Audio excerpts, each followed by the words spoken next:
नमस्कार दोस्तों, आप सभी का स्वागत है पीएच वर्ल्ड के इस ऑनलाइन लर्निंग प्लेटफॉर्म पे।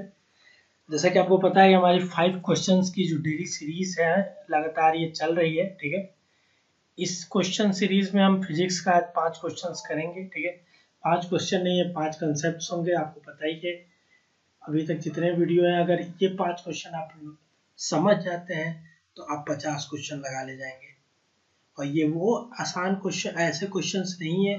ये एग्जाम्स में प्रीवियसली बहुत सारे एग्जाम्स में बीएचयू, जेई, नीट, आईसीआर, इस तरह के बहुत सारे एग्जाम्स में क्वेश्चंस बार बार पूछे गए हैं। इसी क्वेश्चंस का सीरीज हम ला रहे हैं। ठीक है, तो इस क्वेश्चन में मैंने 5 क्वेश्चन सेलेक्ट किए अलग अलग चैप्टर से। ठीक है, उसको देखिए और करने की कोशिश करिए। सबसे पहले तो आपका ऑब्जेक्टिव होना चाहिए, जब ये इस तरह का चीजें कराई जाए तो ऑब्जेक्टिव आपका ये होना चाहिए कि जब भी क्वेश्चंस कराई जाए तो वीडियो को पॉज करें। क्या करें? वीडियो को पॉज करें, जैसे क्वेश्चन मैंने बताया, और फिर खुद से क्वेश्चंस को करिए। दो ऑप्शन होगा, या तो क्वेश्चन आएगा या तो क्वेश्चन नहीं आएगा। नहीं आएगा तो कोई बात नहीं, 2 मिनट बाद आप फिर से क्वेश्चंस को देख लेंगे। आगे वीडियो को पॉज हटा के प्ले कर लेंगे और क्वेश्चंस को देख लेंगे। पर इससे ये तो पता चल जाएगा कि आपने जो पढ़ा है वो आप रिटेन कर पाए हैं कि नहीं।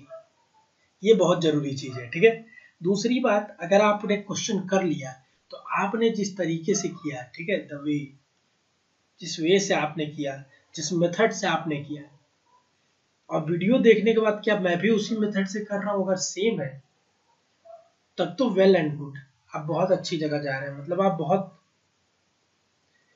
बहुत बेहतरीन जा रहे हैं। हो सकता हो आपका सिलेक्शन होने के एकदम करीब जा रहे हैं आप। बट अगर आपने कुछ अलग किया है तो भी वेरी गुड है। बट आपको एक और तरीका पता चल जाएगा, एक आपका और एक मेरा। ठीक है, तो ये तरीका होना चाहिए आपको 5 क्वेश्चन सीरीज करने का।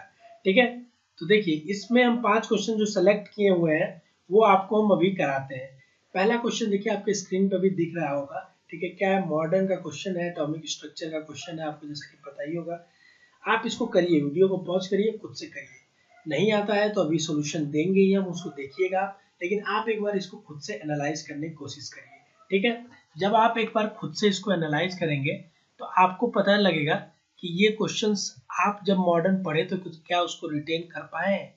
कि मॉडर्न जैसे क्वेश्चंस बहुत आते हैं एग्जाम में, मॉडर्न जैसे पेपर से, तो बहुत जरूरी है आपको कि ये सब रिवीजन आपका हुआ रहे हमेशा की तरह। ठीक है, देखिए क्वेश्चन क्या है, in the spectrum of hydrogen the ratio of the longest wavelength in the Lyman series to the longest wavelength of the Balmer series is. तो ये पूछ रहा है आपका क्या, वेवलेंथ, वेवलेंथ का रेशियो पूछ रहा है। ठीक है, किसमें? लाइमन सीरीज और बार्मा सीरीज में। तो सबसे पहले तो आपको ये समझना पड़ेगा लाइमन सीरीज और बार्मा सीरीज क्या होता है। लाइमन सीरीज और बार्मा सीरीज क्या होता है। ठीक है, देखिए लाइमन सीरीज जो हमारा होता है, ठीक है, उसमें क्या होता है कि जब देखिए कोई भी हमारा एटॉमिक स्ट्रक्चर का मैंने बताया क्वेश्चन है। ठीक है, जब आपका पेपर क्या होगा, क्या बोलते हैं, जब न्यूक्लियस के अराउंड इलेक्ट्रॉन मूव करता है आपका अलग अलग ऑर्बिट में। पता है, ड्राइंग बहुत अच्छी नहीं है, आप देख लेंगे। ये 3 हो गया, ये सेकेंड ऑर्बिट हो गया, फर्स्ट ऑर्बिट हो गया। तो आपको पता है कि कई बार एनर्जी दिया जाता है। ठीक है, दूसरे कलर का पेन यूज करता हूँ। कई बार एनर्जी क्या होता है कि दिया जाता है इलेक्ट्रॉन को, कि ताकि इस ऑर्बिट से घूमकर इस ऑर्बिट में चले जाओ, इससे घूमकर इसमें चले जाओ, मतलब 1 से 2 में चले जाओ, 2 से 3 में चले जाओ। ऐसे आप उसको ऑर्बिट चेंज कराया जाता है, पता है आपको।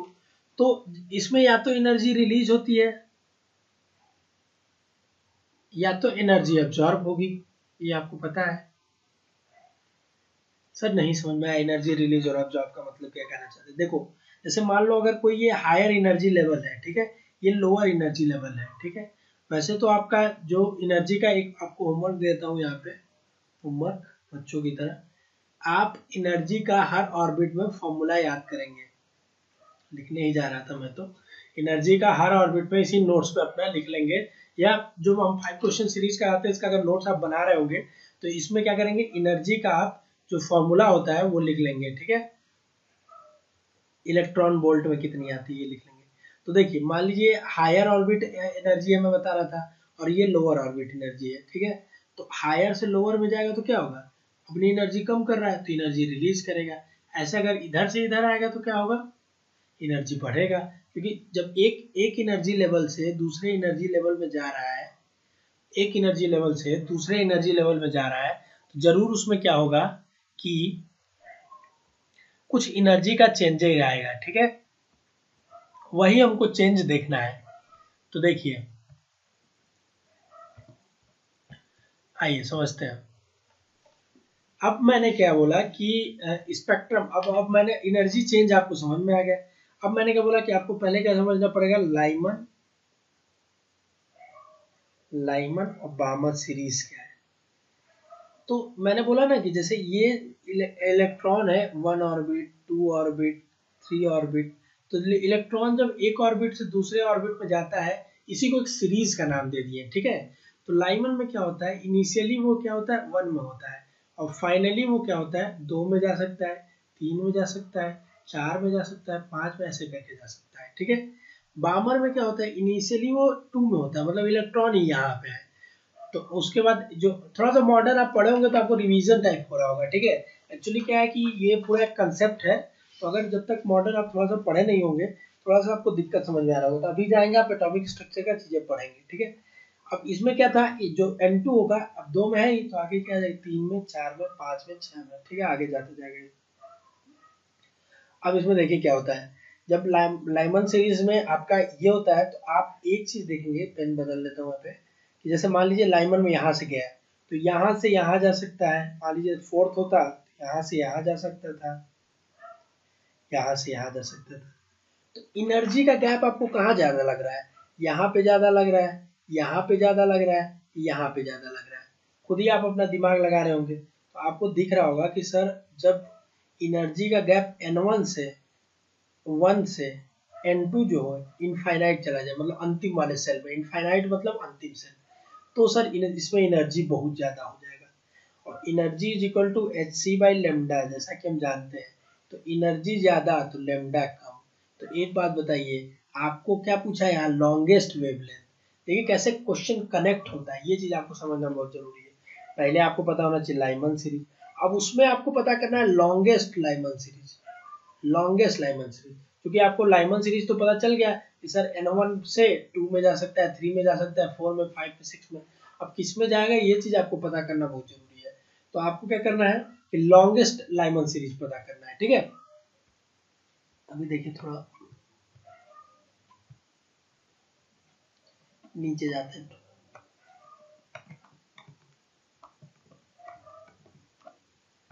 तो आपको पता करना है लॉन्गेस्ट लाइमन सीरीज, ठीक।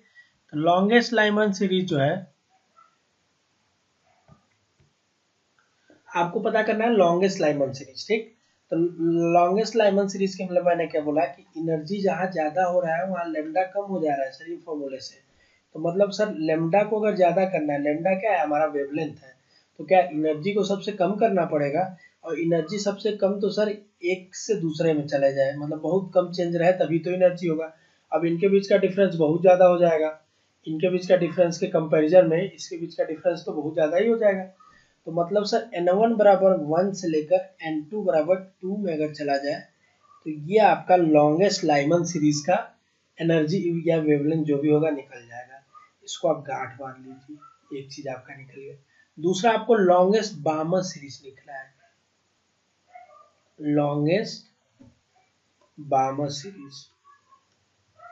अब लॉन्गेस्ट बामल सीरीज के लिए क्या करेंगे, देखिए लॉन्गेस्ट बामल सीरीज के लिए करेंगे, आपको बड़ा N1 तो पहले ही फिक्स है, आपके पास 2 है दूसरे से। अब ये बताइए, जैसे एक ये सर्कल, एक ये सर्कल, एक ये सर्कल, एक ये सर्कल, चलिए बढ़िया सर्कल बनाते हैं थोड़ा।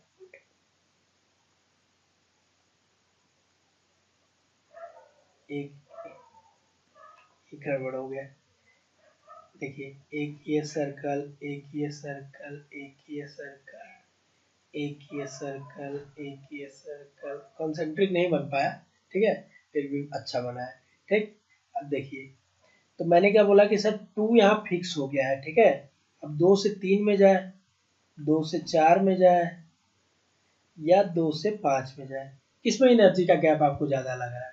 तो आप बोलेंगे सर कि सबसे ज्यादा एनर्जी का गैप हमको इसी में लग रहा है, क्योंकि ये देखिए इतना ज्यादा है, इतना ज्यादा है। तो आपको क्या चाहिए, एनर्जी कम चाहिए।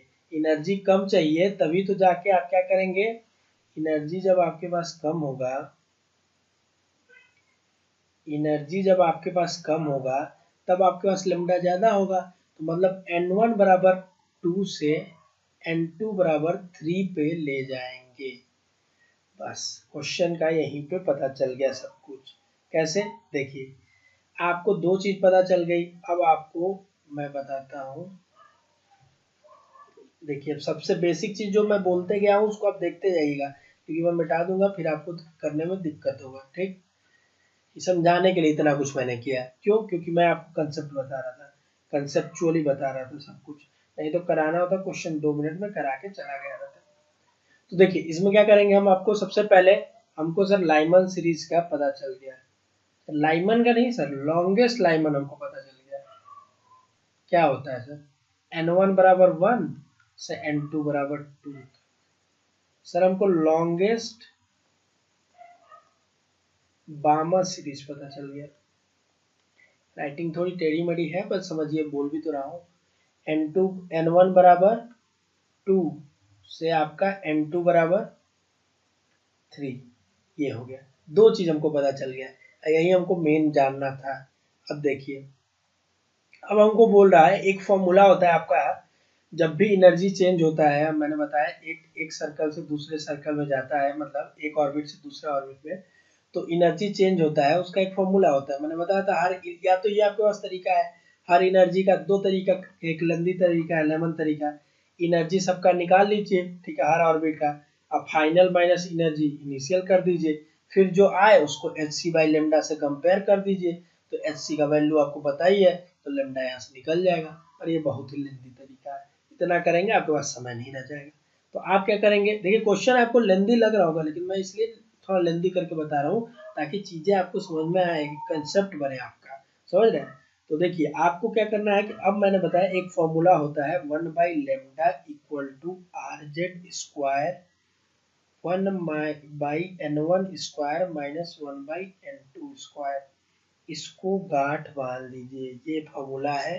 जब ऑर्बिट चेंज होता है तो उसमें निकालने का रेडबर्ग फॉर्मूला बोलते हैं इसको, ठीक है। इसमें आर क्या है, यहाँ पे आर जो है आपका रेडबर्ग कांस्टेंट है, जिसकी वैल्यू होती है 10⁻⁷ मीटर इनवर्स। ये आपसे कई बार सवालों बीएससी एग्रीकल्चर के पूछा गया है, इसको याद कर लीजिएगा, ठीक है, क्योंकि ये रटने वाला चीज है। अब देखिए आपको क्या करना है, 10⁻⁷ इनवर्स हो गया, ठीक। जेड मतलब एटॉमिक नंबर। अब चूंकि दोनों, अब रेशियो निकालना होगा तो मैं क्या करूंगा, इसको लेमडा 1 मान लूंगा और इसको लेमडा 2 मान लूंगा। आर और जेड की वैल्यू पुट ही क्यों करना, जब दोनों का रेशियो कट ही जाएगा। तो देखिए 1 बाई लेमडा 1 पहले निकाल लीजिए, तो आर जेड स्क्वायर n1 की वैल्यू कितनी है 1, 1 का स्क्वायर 1 होता है, माइनस 2, 2 का 2 है, 2 का स्क्वायर 4। अभी इसको करेंगे तो कितना आएगा, आर जेड स्क्वायर 4 3/4, ठीक है। कितना आ जाएगा आपका 3/4, ये हो गया। अब देखिए दूसरा जो करेंगे हम आपका 1 बाई लेमडा टू कितना हो जाएगा, आर जेड स्क्वायर, थोड़ा ऊपर नीचे हो जा रहा है, चीजों को ध्यान दीजिएगा, ठीक है। n1 इसका कितना है, n1 है, देखिए ये यही फॉर्मूले पे मैं डायरेक्ट वैल्यू रख रहा हूँ, ठीक है। एक स्टेप बना रहा हूँ, एक स्टेप कूद के जा रहा हूँ, जंप कर रहा हूँ, एक स्टेप जंप कर रहा हूँ, ठीक है। तो यहाँ n1 की वैल्यू क्या है 2, तो 2 दूनी के 4 पहले ही हो जाएगा, माइनस 1 बाई n2 की वैल्यू 3। अभी क्वेश्चन तो 3 नहीं रखेंगे ना, n2 स्क्वायर करेंगे तो n हो जाएगा 9 हो जाएगा। ये इक्वल टू क्या हो जाएगा, आर जेड स्क्वायर 5/36। ये सब तो प्लस माइनस गुणा भाग कर ही लेंगे, इतना तो आता ही है। अब ये दो जो आ गया, यही से आपका सवाल आ गया, इतना जो निकाल ले जाएगा वो सवाल कर ले जाएगा, ये फिक्स है, ठीक है। तो इतना कर ले जाएंगे आप तो सवाल कर ले जाएंगे। अब आइए इसको मिटाते हैं और फिर आपको करके दिखाते हैं अच्छे से, ठीक। देखिए मेन यही था आपका, क्या आपका इसमें कंसेप्ट जो एक छुपा हुआ था वो था पहला एक फॉर्मूला रेडबर्ग का, ठीक है, जो कि ये है आपके सामने, ठीक है।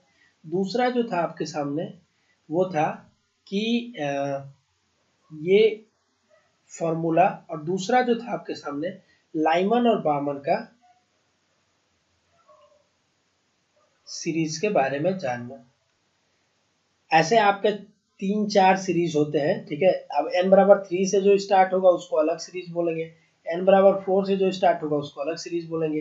अभी आप ये नोट डाउन कर लेंगे अपने कॉपी में, ठीक है, बुक से नोट डाउन कर लेंगे, क्योंकि हो सकता है आगे पूछ ले।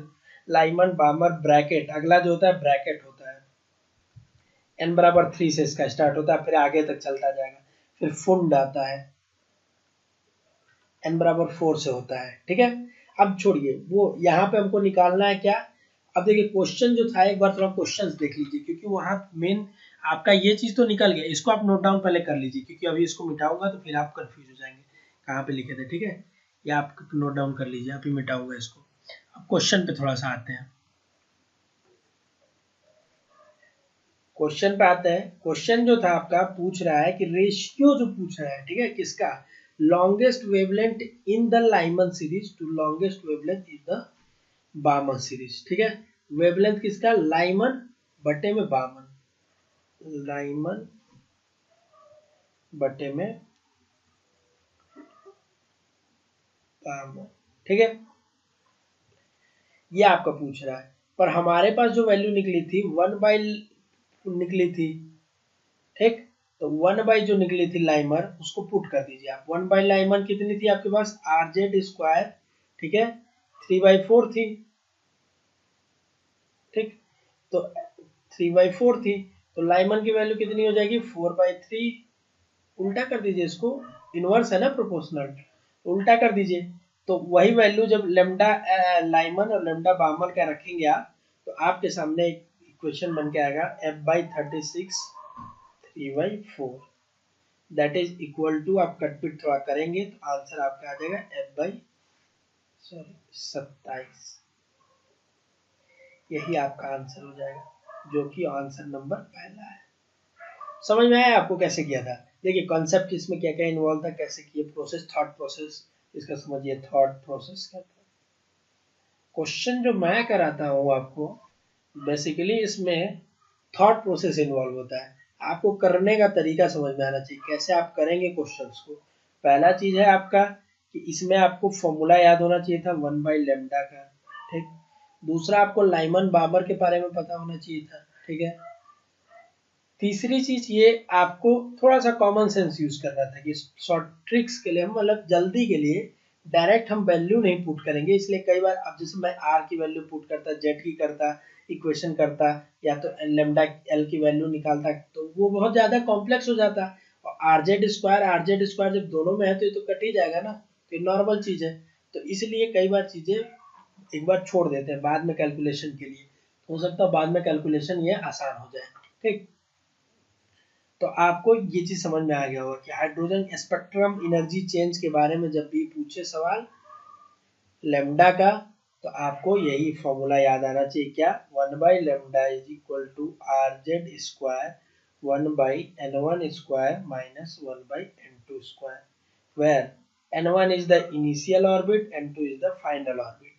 फिर देखिए लाइमन बामन ब्रैकेट फुंड, लाइमन N1 क्या होता है, 1 होता है, इसमें N1 क्या होता है, 2 होता है, इसमें N1 क्या होता है, 3 होता है, इसमें N1 क्या होता है, 4।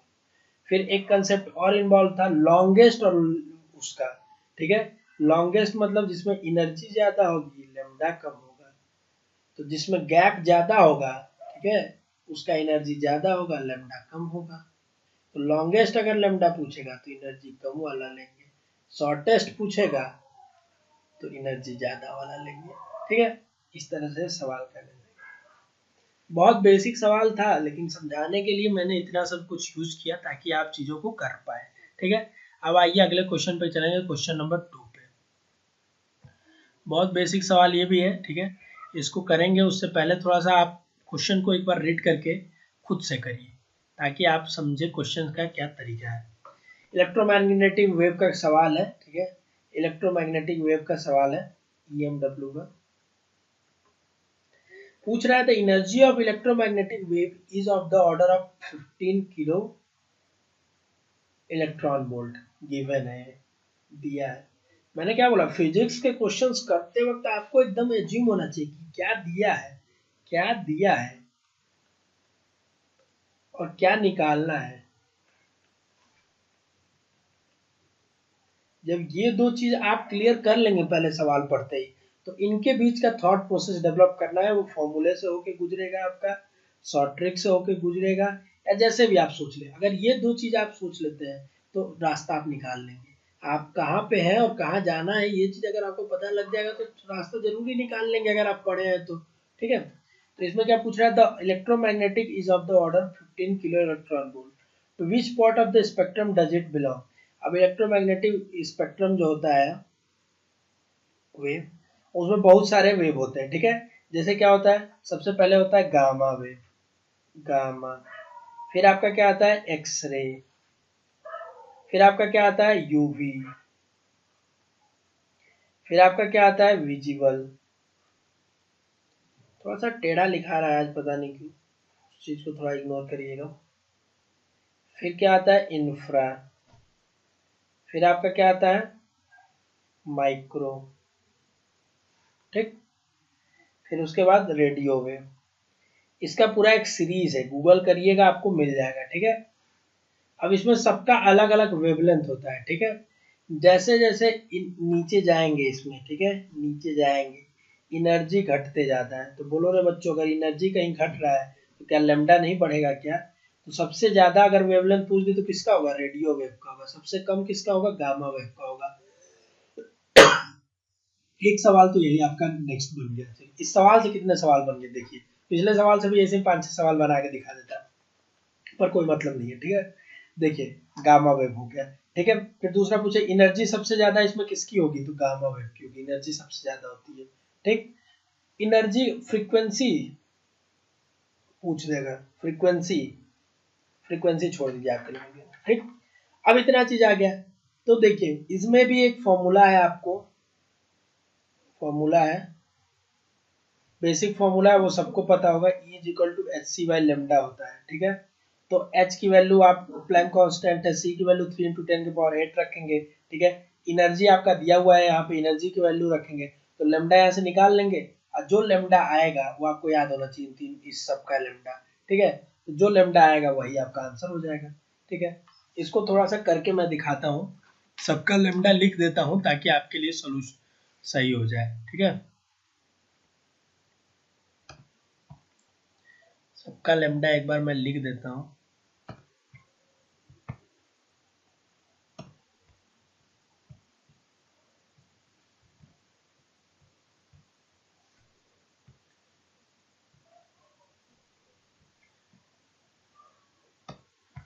देखिए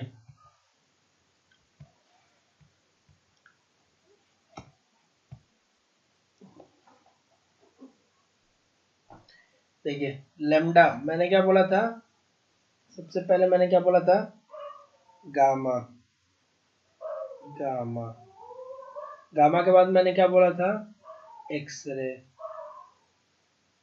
एक्सरे के बाद मैंने क्या बोला था, यूवी, यूवी के बाद मैंने क्या बोला था, विजिबल।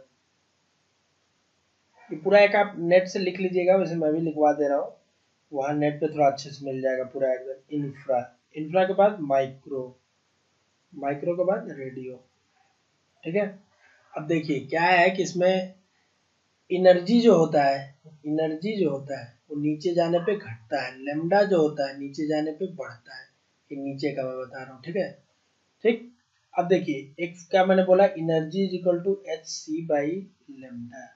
ठीक, आप क्या पता था, एनर्जी पता है, तो lambda is equal to H C by energy. H की वैल्यू रखिए, सी की वैल्यू रखिए, ई की वैल्यू रखिए, लेमडा यहाँ आ जाएगा। पर एक यहाँ पे शॉर्ट ट्रिक्स मैं बताऊंगा आपको, शॉर्ट ट्रिक। शॉर्ट ट्रिक क्या बच्चों, कि देखिए लेमडा जो होता है आपका, ठीक है, लेमडा जो है निकालने का एक तरीका है, वो एक फॉर्मूला है डिराइव्ड, 12400 बटे एनर्जी। इसमें लेकिन एक कंडीशन होता है, एनर्जी जो होगा वो इलेक्ट्रॉन वोल्ट में होगा, और लेमडा जो यहाँ आएगा वो एंगस्ट्रम में आएगा। एंगस्ट्रम होता है लैम्डा लेंथ की यूनिट, ठीक है। 1 एंगस्ट्रम इज इक्वल टू 10 के पावर -10 मीटर, ठीक।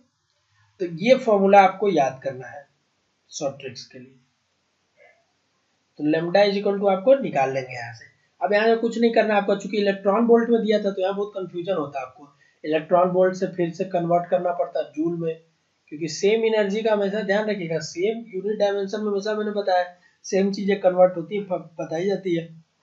तो यहाँ पे क्या हो गया, अब 15 किलो इलेक्ट्रॉन वोल्ट है, मतलब 15 इंटू 10 के पावर -10 के पावर 3 है, ठीक। अब इसको यहाँ पुट कर देंगे, इसको यहाँ पे पुट कर देंगे, तो लेमडा की वैल्यू आ जाएगी 12,400 डिवाइडेड बाई 15 इंटू 10 के पावर 3। इसको जब कैलकुलेट करेंगे आप तो आपका आएगा 0.826, क्या आएगा 0.826 एंगस्ट्रॉम, ठीक। अब एक बात जानिए, अब इसका आपको अगर पता होगा कि इसका कितना एंगस्ट्रॉम होता है तभी आप निकाल पाएंगे इसमें से आंसर। तो ये आपको याद होना बहुत जरूरी है। आपके क्वेश्चन जो आते हैं उसमें जरूर एक तो फैक्चुअल पार्ट छुपा होता है कि आपको चीजें कुछ कंसेप्चुअली याद होनी चाहिए। अब देखिए उसको कैसे करेंगे याद, देखिए याद कैसे करेंगे इसका कोई ट्रिक नहीं है, लेकिन आप थोड़ा सा आपको बता दे रहा हूँ कि एक बार देखेंगे तो एक थोड़ा सा सीक्वेंस नजर आ रहा है। जैसे देखिए 0.1 एंगस्ट्रॉम होगा तो गामा, ठीक है, 0.1 एंगस्ट्रॉम से कम होगा, लेस 0.1 से 1 एंगस्ट्रॉम एक्सरे, ठीक, 1 से 4000, सॉरी 10 एंगस्ट्रॉम, 10 एंगस्ट्रॉम से 4000 एंगस्ट्रॉम। इसको थोड़ा चेक कर लीजिएगा, 1 ही एंगस्ट्रॉम होता है, 1 एंगस्ट्रॉम से 4000 एंगस्ट्रॉम। यूवी 4000 से 7000, ये बहुत बार पूछा गया है। यूवी रेंज विजिबल रेंज का क्या है रेंज, 4000 से 7000 एंगस्ट्रॉम। अब एंगस्ट्रॉम मतलब 10 के पावर -10 मीटर होता है। कई बार एंगस्ट्रॉम में देखिए नैनोमीटर में देता है, तो नैनोमीटर क्या होता है, 1 नैनोमीटर 10 के पावर -9 मीटर के बराबर। ये सब कन्वर्ट करने वाली चीजें आप कर लेंगे, ठीक है। इंफ्रारेड जो होता है आपका कितना होता है, 7000 से लेके 10 के पावर 6, ये सब एंगस्ट्रॉम में बता रहा हूँ। माइक्रोवेव जो आपका होता है वो होता है 10 के पावर 6 टू 10 के पावर 9, ठीक है। उसके बाद आपका क्या आ गया, रेडियो वेव जो होता है 10 के पावर 9 टू कितना होता जाएगा आपका, इससे ज्यादा है, 10 के पावर 9 से ज्यादा, ठीक। तो यहाँ देखिए आपका कितना आया था 0.826, मतलब ये 0.1 से कम ही है, मान के चलेंगे तो, ठीक है, 0.1 से कम है। और 0.1 से कम है, सॉरी ये 0.1 से भी कम रहना चाहिए, ठीक। तो मतलब अगर ये देखेंगे आपको तो ये 0.1 से कम है, मतलब इसमें आएगा आपका, इस वाले रेंज में आएगा, एक्सरे वाली रेंज में। तो इसका आंसर क्या हो जाएगा आपका, एक्सरे हो जाएगा। इसमें कुछ नहीं करना था आपका, ये क्वेश्चन बहुत ज्यादा कंसेप्चुअल नहीं था, ठीक है। ये क्वेश्चन बस आपको याद करना था, जो कि आता है हर बार क्वेश्चन, इसलिए मैंने ये कराया आपको, ठीक है। क्वेश्चन आपको याद करना बहुत जरूरी है। ये जो चीज, ये डाटा जो है इलेक्ट्रोमैग्नेटिक स्पेक्ट्रम का, ठीक है, आप इसको भी नेट से देखेंगे अच्छे से, उसको नोट डाउन कर लेंगे। एक फॉर्मूला जो मैंने बताया एनर्जी टू वेवलेंथ कन्वर्ट करने का, वो आप जरूर देख लीजिएगा, ठीक है, इसको याद कर लीजिएगा, क्योंकि एनर्जी से वेवलेंथ जब कन्वर्ट करेंगे तो इलेक्ट्रॉन वोल्ट से लैम्डा कन्वर्ट करने के लिए आपको बहुत आसानी हो जाएगा। नहीं तो hc/λ अगर आप लगाएंगे तो बहुत लेंदी हो जाएगा और आपके लिए बहुत टीडियस जॉब हो जाएगा, ठीक है। अब आइए अगले क्वेश्चन पे बढ़ते हैं। तीसरा क्वेश्चन बहुत ही कंसेप्चुअल क्वेश्चन है। देखिए इसमें क्या है, पूछ रहा है कि an electron moves on a straight line path xy as shown in the figure. एक कॉइल रखा हुआ है ABCD करके, इलेक्ट्रॉन एक इधर से इधर जा रहा है, पूछ रहा है इसमें करंट किधर इंड्यूस होगा, ठीक है। तो जब भी आपको पता है मैग्नेटिज्म में आप पढ़ेंगे, मैग्नेटिज्म में आप पढ़ेंगे कि आपका क्या बोलते हैं, जब भी आपका चेंज होता है फ्लक्स, चेंज इन फ्लक्स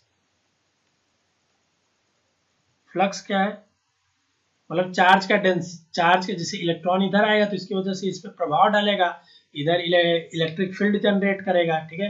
तो एक तरह का वहां पे इलेक्ट्रिक फील्ड जब वेरी करेगा तो उसको फ्लक्स चेंज कहते हैं, ठीक है। तो जब भी चेंज इन फ्लक्स होगा तो इलेक्ट्रिसिटी सॉरी करें करंट डेवलप होगा, ठीक। चूंकि देखिए जब जा रहा है तो आप देखेंगे कि जब इधर जा रहा है, ठीक है, कंटिन्यूअस बढ़ते जाएगा। अब मान लीजिए इलेक्ट्रॉन अगर पास आ रहा है तो यहाँ इसकी वजह से जो इलेक्ट्रॉन यहाँ पे इसकी इलेक्ट्रिक फील्ड होगी, जैसे मान लीजिए पॉइंट है, अब इस पॉइंट पे पहले है ए पॉइंट, ठीक है, और ये इलेक्ट्रॉन है, तो मान लीजिए ऐसे जा रहा है, ठीक। तो पहले जो दूरी थी ज्यादा थी, अब कम हो गई, धीरे धीरे कम होती जाएगी, फिर धीरे धीरे दूरी इसकी ज्यादा होती जाएगी, पर डायरेक्शन बदल जाएगा। मान लीजिए यहाँ इलेक्ट्रॉन है तो इसकी वजह से इलेक्ट्रिक फील्ड जो जनरेट होगा किधर होगा, इधर की तरफ होगा, इधर की तरफ होगा, इधर की तरफ होगा, पर अब इधर होने लगेगा, समझ रहे हैं। तो डायरेक्शन बदल जाएगा आपका। पहले जो चीज की इधर इधर अगर यहाँ इस पॉइंट का रेफरेंस देखेंगे, इस पॉइंट का रेफरेंस देखेंगे अगर मान लीजिए, तो पहले इधर आ रहा था लेकिन इस पॉइंट के बाद जा रहा है, ठीक है, ये चीज है। तो देखिए पहले बात तो करंट तो डेवलप होगा ही, ठीक है। पहले जब आएंगे यहाँ तक तो क्या होता है कि आपका फ्लक्स इंक्रीज कर रहा है, ठीक। फ्लक्स जब इंक्रीज कर रहा है तो करंट आपका निकल जाएगा, ठीक, करंट आपका डेवलप करेगा। लेकिन जब उधर से वापस जा रहा है तो फ्लक्स क्या होगा, डिक्रीज कर रहा है, फ्लक्स डिक्रीज कर रहा है तो डायरेक्शन बदल जाएगा, इंड्यूस्ड करंट बोलते हैं, ठीक है। इसको थोड़ा डिटेल में आप पढ़ेंगे मैग्नेटिज्म में तो आपको समझ में आएगा, ठीक है। इसको बस मैंने इसलिए कराया ताकि ऐसा क्वेश्चंस बहुत ही थोड़ा कंसेप्चुअली कई एग्जाम में आया है, तो हो सकता हो आपके एग्जाम में आ जाए, इसलिए मैंने ये क्वेश्चंस करा दिया आपको, ठीक है। अब देखिए इसमें नहीं समझ में आया, मैं समझ रहा हूँ, इसको क्या है कि आपको थोड़ा सा एक इंड्यूस्ड करंट का कंसेप्ट पढ़ना पड़ेगा, वो थोड़ा लेक्चर ज़्यादा लंबा हो जाएगा इसलिए नहीं पढ़ा रहा हूँ इसमें, अलग से उस पर एक वीडियो बना दूंगा मैं, क्योंकि ऐसा क्वेश्चन कई बार आया हुआ है, आपके एग्जाम में नहीं लेकिन इधर उधर एग्जाम्स में आता है, इसलिए इम्पोर्टेंट हो जाता है आपके लिए, ठीक। देखिए तो एक चीज बस ये ध्यान रखिएगा कि आपका जो करंट इंड्यूस्ड होता है, जैसे मान लीजिए इलेक्ट्रॉन इधर जा रहा है तो करंट इधर जा रहा है, ठीक।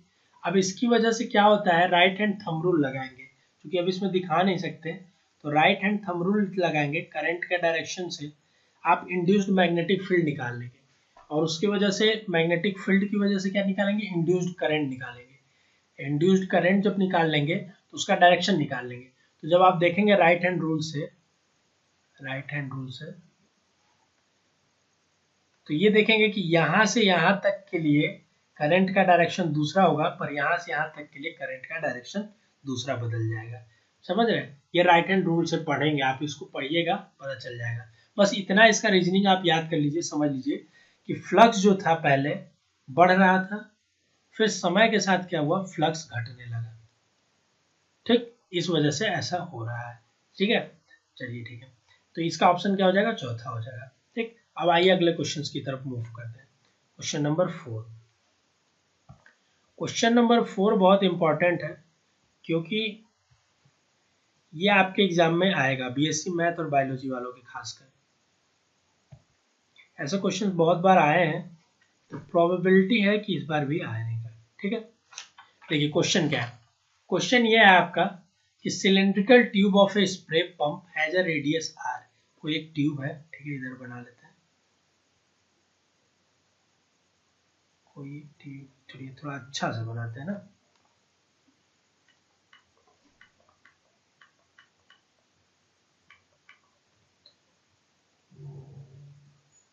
थोड़े से अच्छे से इसको बनाते हैं, इंक टू स्पेस कर लेते हैं, ठीक है। तो एक ट्यूब है आपका, मान लीजिए, देखिए एक सिलेंड्रिकल ट्यूब आपको बनाना है, तो एक ट्यूब बनाइए, ऐसे थोड़ा अच्छा बनाते हैं, डायग्राम ही गलत हो जा रहा है, एक ट्यूब आपका ऐसा है, ठीक।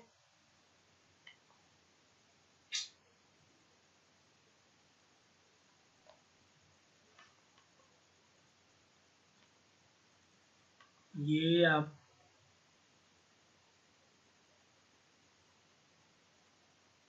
ठीक, तो देखिए एक सिलेंड्रिकल ट्यूब है इस तरह का, मान लीजिए मैंने बनाया डायग्राम दिखाने के लिए, ठीक।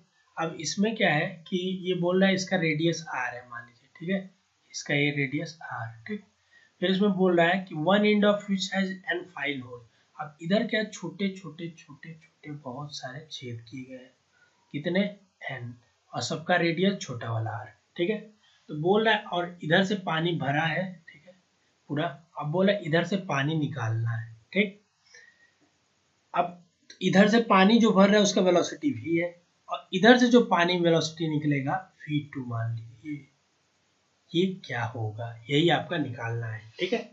तो ये बेसिक एकदम सिंपल फॉर्मूला है, बर्नौलीज थ्योरम जब आप पढ़ेंगे, बर्नौलीज थ्योरम, तो उसी में एक कंसेप्ट आता है आपका, ठीक है, इक्वेशन ऑफ कंटिन्यूटी के नाम से। इक्वेशन ऑफ कंटिन्यूटी क्या करता है, a1 v1 is equal to a2 v2, मतलब एरिया इंटू वेलोसिटी हमेशा जो होगा, एरिया इंटू वेलोसिटी ये कांस्टेंट होगा। किसी भी एरिया में उसके निकलने वाले जो वेलोसिटी होगी वो हमेशा कांस्टेंट होगी। यही इसका कंसेप्ट का निकल के आता है सवाल, ठीक है। तो इसी को इक्वेट कर लेते हैं। मान लीजिए यहाँ एरिया जो होगा, यहाँ का a1 मान लेते हैं, इधर का a2 मान लेते हैं। a1 क्या हो जाएगा, पाई आर स्क्वायर, ठीक। वेलोसिटी v1 क्या है, यहाँ पे v है। a2 यहाँ पे हमको पता ही है क्या है, छोटा वाला r है, पाई इंटू छोटा वाला आर स्क्वायर। पर एक एक सर्कल नहीं है, यहाँ पे कई सारे हैं, तो इसको क्या करेंगे, n से मल्टीप्लाई कर देंगे, ठीक। अब देखिए इंटू v2, v2 निकालना है हमको वेलोसिटी, तो इधर करेंगे तो नहीं आ जाएगा, v2 is equal to pi R square v by pi R square N, ठीक। इधर बस इधर क्रॉस मल्टीप्लाई कर दिए, पाई से पाई कट जाएगा, तो आपका जो वैल्यू निकल के आएगा R square by N R square into V. क्या आपका कोई इसमें से सवाल दिख रहा है, इसमें से कोई ऑप्शन दिख रहा है आपको, बोलेंगे हाँ सर ये वाला ऑप्शन हमको दिख रहा है, ठीक। तो इसका आंसर क्या हो जाएगा, तीसरा हो जाएगा। इसमें कुछ नहीं था, क्या कंसेप्ट था, कंसेप्ट यही था कि इक्वेशन ऑफ कंटिन्यूटी, ठीक है, एरिया इनटू वेलोसिटी कांस्टेंट होता है। अगर ये कांस्टेंट होगा मतलब a1 v1 is equal to a2 v2 is equal to a3 v3, कहीं का भी कर देंगे कंटिन्यू, मतलब यहाँ का जो एरिया होगा इनटू यहाँ का वेलोसिटी, ठीक है, यहाँ का जो एरिया होगा, ठीक है, इनटू यहाँ का वेलोसिटी इक्वल टू यहाँ का जो एरिया होगा वहाँ का वेलोसिटी। इससे एक चीज आपको कंसेप्ट बनेगा कि मान लीजिए कोई ऐसा पाइप है, ठीक है, आप देखे भी होंगे समझ जाएंगे थोड़ा सा, इधर इसका मुंह चौड़ा है तो इसका क्या हो जाएगा, एरिया ज्यादा हो जाएगा, ठीक। वेलोसिटी मान लीजिए कुछ है। अब इधर देखिए आपका, क्योंकि एरिया इंटू वेलोसिटी कांस्टेंट रहना है, तो इधर का भी जो एरिया होगा इंटू वेलोसिटी उतना ही आएगा।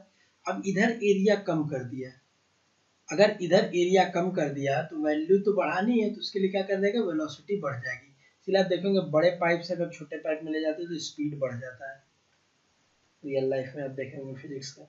क्यों, क्योंकि एरिया इंटू वेलोसिटी कांस्टेंट है, अब चूंकि एरिया क्या हो गया, घट गया, तो वेलोसिटी ही बढ़ेगा। ये तो सिंपल सी बात है, एरिया इंटू वेलोसिटी कांस्टेंट है, अगर एक घट जा रहा है तो अगर इसको कांस्टेंट करना है, उतना ही वैल्यू रखना है, तो दूसरे को क्या करना पड़ेगा, बढ़ाना ही पड़ेगा, तो स्पीड अपने आप बढ़ जाता है। आप रियल लाइफ में भी देखेंगे कि बड़े पाइप से छोटे पाइप में जब पानी जाता है तो बहुत स्पीड उसका बढ़ जाता है। ये क्यों होता है, इक्वेशन ऑफ कंटिन्यूटी के कारण होता है। तो ये इक्वेशन आपके लिए इंपॉर्टेंट था, इसको याद कर लेंगे या ध्यान में रखेंगे। अब अंतिम सवाल आपके सामने आया है, ठीक है, ये भी बहुत इंपॉर्टेंट सवाल है, इसको देखिए आप, यंग्स मॉडुलस से है, ठीक है। कौन से चैप्टर से आपका, यंग्स मॉडुलस से है, ठीक। देखिए इसमें दिया है, आप सवाल पढ़ लीजिए, मैं भी पढ़ के बता देता हूँ। Young's modulus of a steel is twice that of brass, मतलब Young's modulus of steel is twice that of brass, ठीक। Two wires of same length and of same area of cross section, मतलब मान लीजिए एक wire है, एक steel का and other brass are suspended लिखा है, ठीक है। तो जो रेडियस है मान लीजिए, ठीक है, length of wire of brass is equal to steel, ठीक। तीसरा क्या चीज है, area, area of steel is equal to area of brass, ठीक। क्रॉस सेक्शन की बात हो रही, तो एरिया इज इक्वल टू क्या होता है, पाई आर स्क्वायर, पाई तो कांस्टेंट वैल्यू है, मतलब रेडियस भी बराबर है, रेडियस भी बराबर है स्टील और ब्रास के वायर का, वायर की बात हो रही है यहाँ पे, ठीक। अब देखिए आगे क्या, फ्रॉम द सेम रूफ, वहां से जहां से छत से लटकाया गया है सेम ही रूफ से, if we want lower end of the wire to be at the same level, मतलब ये पूछ रहा है कि डेल्टा, आप कहीं से अगर लटकाएंगे तो फोर्स लग रहा होगा तो इसमें तनाव आएगा, ठीक है। तो इसमें तनाव आएगा तो डेल्टा एल जो होगा, डेल्टा एल जो इंक्रीज इन लेंथ होता है, तो बोल रहा है कि इसमें डेल्टा एल जो है वो भी बराबर है किसके, डेल्टा पी के, बराबर कर दिया हमने, ठीक है। तो बोला कि अगर दोनों को मान लीजिए एक वायर को यहाँ से लटकाए हैं, एक वायर को यहाँ से, अब लटकने की वजह से दोनों में इलोंगेशन आएगा, तो मान लीजिए इसमें जो इलोंगेशन आएगा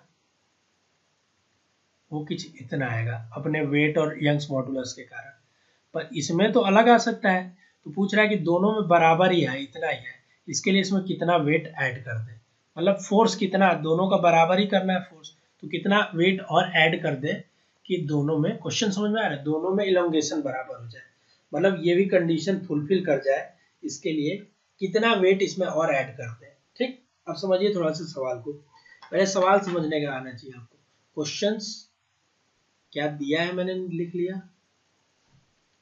और क्या पूछ रहा है, ठीक।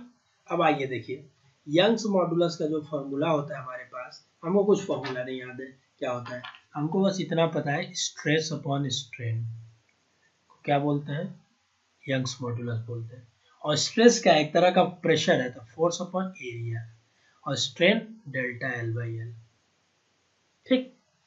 अब ये आपका आ गया, अब इसको थोड़ा सा आप ऊपर नीचे फोर्स को वेट से कंपेयर कर लीजिए, ठीक है, जो फोर्स लग रहा है वही पूछ रहा है कि कितना वेट ऐड किया जाए, अब कुछ वेट ऐड करेंगे तो वो अपना फोर्स ही तो लगाएगा, कितना mg के बराबर लगाएगा, इसी को वेट बोल देंगे, तो फोर्स को क्या कर लेंगे, वेट से कंपेयर कर लेंगे, तो y is equal to W by A into delta L by L, तो इसको थोड़ा सा ऊपर नीचे करेंगे आप तो पाएंगे W L by A delta L, ठीक।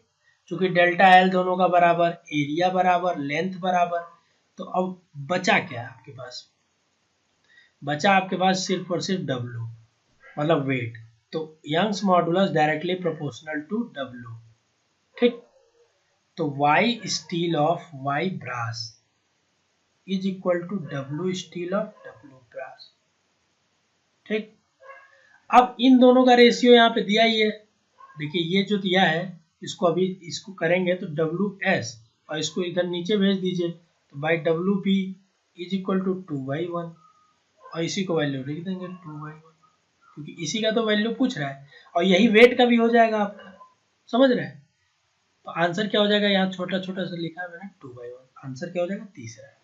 देखिए समझ में नहीं आया, चीजों को थोड़ा सी फिर से समझाते हैं। देखिए मैंने बोला कंडीशन आपको इतना सारा दिया हुआ था, अब इस कंडीशन में मुझे बोल रहा था कि कितना वेट लटका है, वेट मतलब फोर्स पूछना चाह रहा था, वेट आप मत समझिए, ठीक है, फोर्स पूछना चाह रहा है, तो ए आपका बराबर हो गया है एल बराबर डेल्टा आर बराबर, अब वाई दोनों का अलग अलग है, यंग्स मॉडुलस मतलब फोर्स अलग अलग है, और जो वाई का रेशियो होगा वही फोर्स का रेशियो होगा, क्यों, क्योंकि दोनों डायरेक्टली प्रोपोर्शनल आ रहे थे, समझ रहे, वीडियो को रिवाइज करके थोड़ा सा देखेंगे तो समझ में आ जाएगा। तो यहाँ आपको फॉर्मूला बस ये पता होना चाहिए था, थोड़ा सा दिमाग लगाने आना चाहिए था कि डायरेक्टली प्रोपोर्शनल कैसे होगा, ठीक।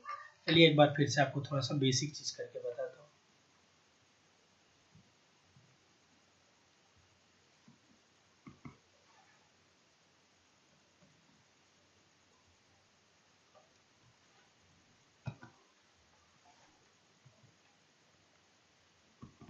ठीक, देखिए देखिए y इज इक्वल टू आपका, y is equal to force ही लीजिए, ठीक है, एफ एल बाई क्या था आपका फॉर्मूला, ए इंटू डेल्टा है, ठीक। फोर्स नहीं, कुछ नहीं, फोर्स ही को हम वेट कर रहे हैं, क्यों, क्योंकि जब मान लीजिए कोई बोल रहा है लटकाने का वेट फोर्स, तो ये जो फोर्स लगाएगा अपने mg के बराबर ही लगाएगा फोर्स यहाँ पे, इसीलिए हम इसको फोर्स को वेट बोल रहे हैं, mg को ही वेट बोलते हैं ना, ठीक है। तो अब देखिए L बराबर है आपका डेल्टा एल बराबर है ए एरिया बराबर है, तो y क्या हो गया, डायरेक्टली प्रोपोर्शनल टू f हो गया। मतलब जैसे y जितना बड़ा होगा उतना ही f बड़ा होगा, f मतलब y जितना बड़ा होगा उतना ही वर्क डन बड़ा होगा। बस सिंपल सी चीज यही है। तो जो y का रेशियो है वही w का रेशियो है।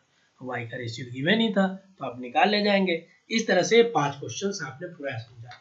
5 क्वेश्चन जो अलग अलग थे, थोड़े से इसमें कंसेप्चुअली थे, कुछ याद करने लायक थे, चीज़ों को आप समझ लीजिए अच्छे से। ये बेहतर चीज़ है आपके लिए, ताकि आपको एग्जाम में अगर इसमें से कोई भी क्वेश्चन आए, थोड़ा सा आगे पीछे करके आए तो भी आप कर ले जाएंगे, आशा करता हूँ। वीडियो पसंद आई होगी तो लाइक करिएगा, कमेंट करके बताइए आपको वीडियो कैसी लगी है, और आपको किस सब्जेक्ट्स के लिए ऐसी रैंक बूस्टर सीरीज चाहिए ये भी कमेंट करके बताइए। आप ये कमेंट में जरूर बताइएगा कि कौन सा क्वेश्चन नंबर का कितना आंसर आपका आया, कितने देर में आपने ये क्वेश्चन निकाला, ठीक है, और कौन सा क्वेश्चन आपको आया, कितना 5 में से कितना क्वेश्चन आप कर ले गए, कितना आपको नहीं आया। ये सब चीज़ें आप कमेंट करके हमको बताइएगा। कमेंट्स में आप सभी के पढ़ूंगा, तभी आपको हमको लगेगा कि आगे भी आपको इस तरह की सीरीज चाहिए। ठीक है बच्चों, चलिए बच्चों ऐसे पढ़ते रहिए मन लगा के। All the